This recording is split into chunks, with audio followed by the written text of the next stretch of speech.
protecting, o di mag-protecting, ang nagpaluyo is related to the governor. Accordingly, mo ka na tao, maupupunan na nagpaluyo sa operation sa barangay sa Limunda sa akong lungsod. Nang ako lang, butan ako maklaro, Mr. Chair, kay kasi kami na po ang mga hinusalan. Wala mo nituyuan ang madiskubrihan. Then somebody will say, waka to dito, there is a cover-up po imong sabton. Kaya ganong na-reverse man ng isbutanan. And I would challenge the gentleman from Initaw, the younger brother of Buboy Akain, the younger brother of Mayor Gagay Akain, to once and for all, maklaro, ipatawag ang DILG regarding on the lapses perhaps has been committed by Kagawad, Buhok, and also to call the attention of Civil Service Commission regarding on alleged violation in the conduct being the employee of Mr. Elmer Mumu and the rest of who is involved in this particular incident. Hindi pwede, Mr. Chair, sa akong tanaw, na dagang mga issue, buhat-buhatan taong AI, just to make a cover-up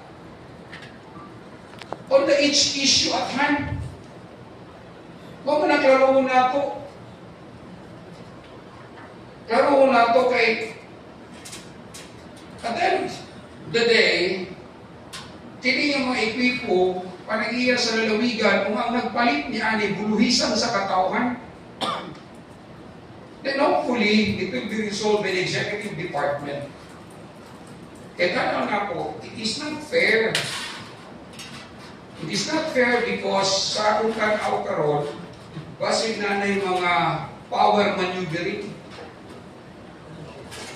But let me tell you honestly, was I made ako personally, kagawad din Tianggo, kinahanglan manuwag ni Ani. Kaya siya ang nakasentro. Kabalo siya o kinsay tao nga nagsugo kaniya. O siya po na nagsugo sa pipilang katao, nga mangayo o resolution sa barangay Sinala, just to justify the utilization of Wako at barangay Sinala. The area for correction is not really in barangay Sinala.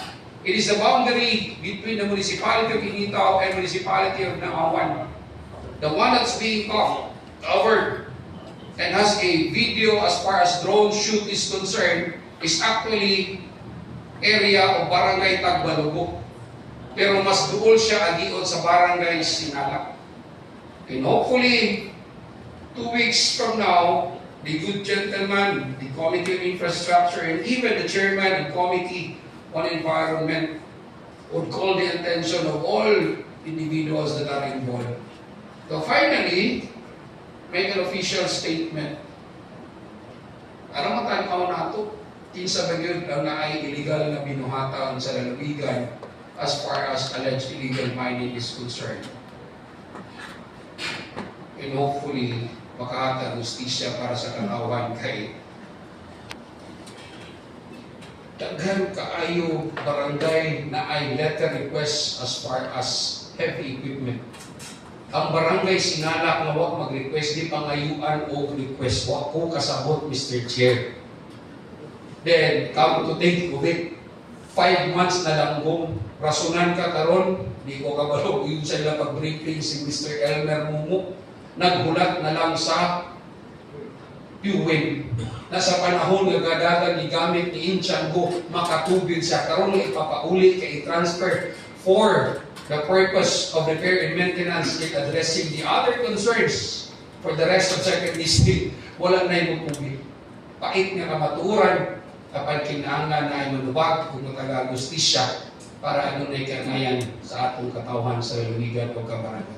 That's all, Mr. Chair. Thank you.